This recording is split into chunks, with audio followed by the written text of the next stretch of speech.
Watching out for your safety tonight. Less daylight means the roads could be getting more dangerous for those who walk or bike. News 5's Colette Bordelon joining us live in studio. Colette, you spoke with one girl whose friend was actually hit while crossing the street. I know, it was an interesting story to say the least. She says her friend is now doing fine, but knows that any accident involving a pedestrian could have ended much worse.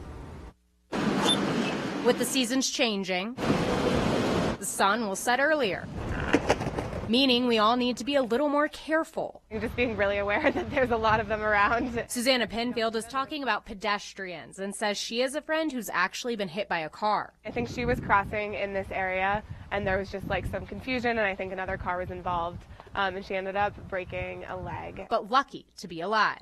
It happens citywide. Crime Prevention Officer Scott Mathis says the winter months are a bit more dangerous. When people are out, they still want to go for their jogs, they still want to go for their bike rides, but they're less visible. CSPD says 13 people died because of accidents involving a pedestrian last year, and this year there have been 7 so far. Still one less person than last year at this time. A lot of those times it's actually the pedestrian's fault. They're not crossing at crosswalks like they're supposed to, or they're just going in front of traffic. Still, Mathis says it's not just about pedestrians. The biggest thing that drivers can do is just to make sure they're paying attention. Attention to the little things. They definitely stick to the crosswalks. A lot of people try to jaywalk and cross on all of these various intersections, and cars just can't see you. Especially when the sun starts setting earlier.